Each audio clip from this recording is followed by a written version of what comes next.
What would you say if I said, we're going on a congregational trip? And you said, where are we going? And I said, it's a surprise. And you said, well, how long will we be gone? And I said, oh, don't spoil the fun.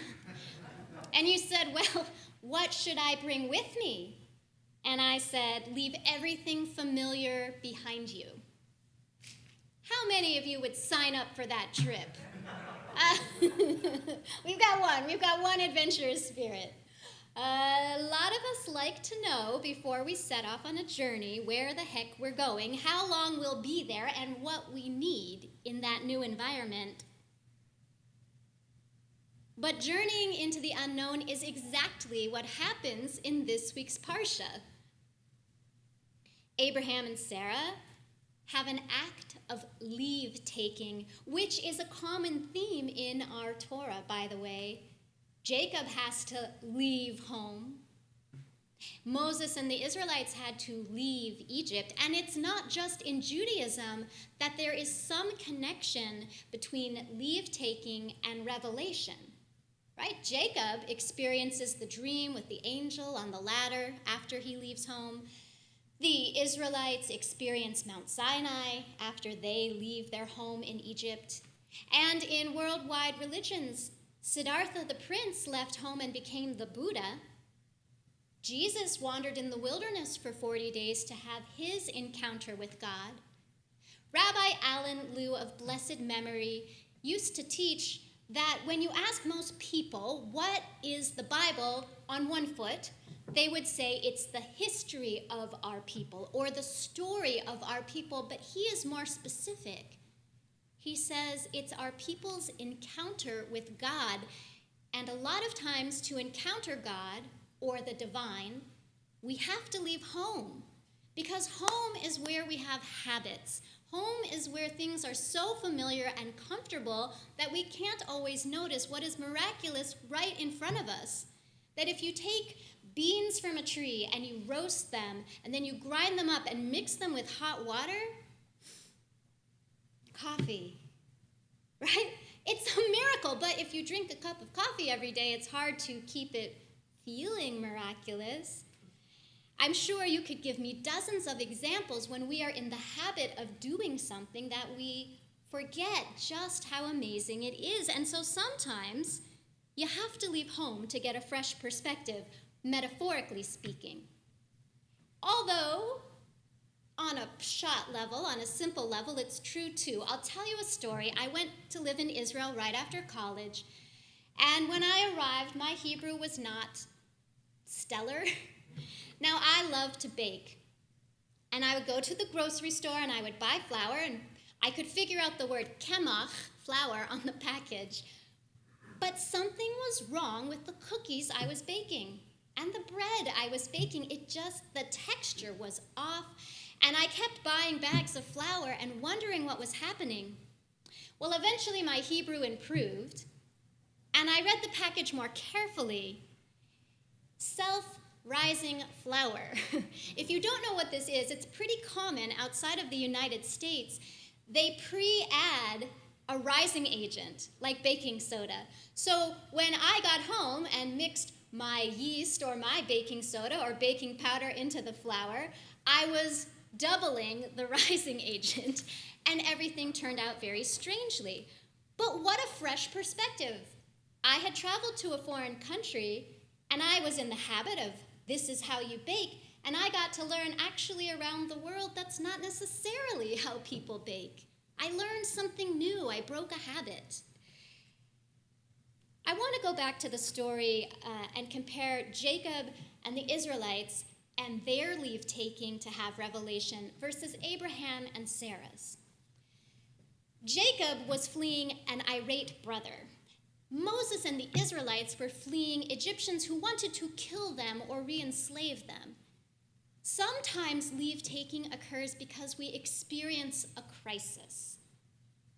If you've lost a job, you might have to reinvent how you see yourself. If you've lost a loved one, you may find yourself changing the habits that you've had and having to learn new ways of managing the world. Sometimes a long-term goal that we have lived for, we realize is never going to be actualized, and the habit, the routine of working towards that goal, we have to let it go and pick up new perspectives on ourselves, a form of awakening. But we don't always change our behaviors because of a crisis. There was no crisis for Abraham and Sarah. Now, it's true in the Midrash, the rabbis create one with King Nimrod.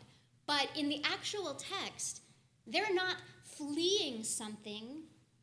They're going on a journey intentionally to experience revelation.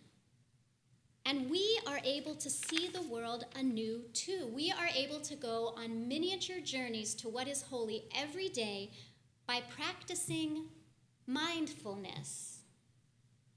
Mindfulness is the mental state of being alert and aware of what we're experiencing. It's as simple as noticing and savoring the food we're eating, and it is as complex as catching ourselves before we fall into behavior patterns and get into conflicts with other human beings, usually the same human being, and it's usually the same conflict over and over again. When we're mindful, we notice things. Abraham and Sarah were comfortable in Haran. They knew the people, they knew the language, they knew the culture, but they knew something was missing for them. They longed to encounter God. They needed to experience change, and so they made the decision to go when they heard God say, Lech Lecha. The name of our parsha this week, Lech Lecha, has been interpreted by many, many rabbis over the centuries. Ha'amak Davar says it means go to yourself. Take an inward journey. Part of living mindfully is that we become reflective of the experience of life. There's lots of ways to do it. Journaling, meditating, praying, conversations with loved ones, seeking the counsel of mental health care professionals or spiritual directors. And these reflective practices are a miniature form of leave-taking. They cause us to wake up for a moment and see things from a fresh perspective and get out of habits, routines, and patterns. So if we apply this to the story I told you about the self-rising flour and Israel and the weird baked goods, I had habitually been buying flour over and over again, even though it wasn't working.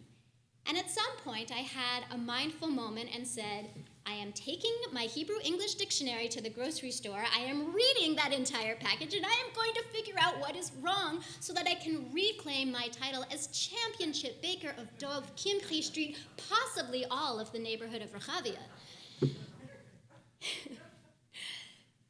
Now, another meaning for Lech Lecha is to go for your own good or benefit. That's Rashi's interpretation of what the title of our parsha means.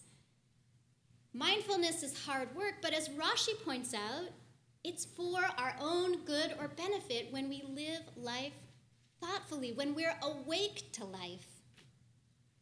So if there's nothing else you get from this sermon, here's a metaphor for life. If your cookies ain't coming out right, read the darn package. Okay? Abraham and Sarah's journey was intentional, and our daily journeys can be intentional too.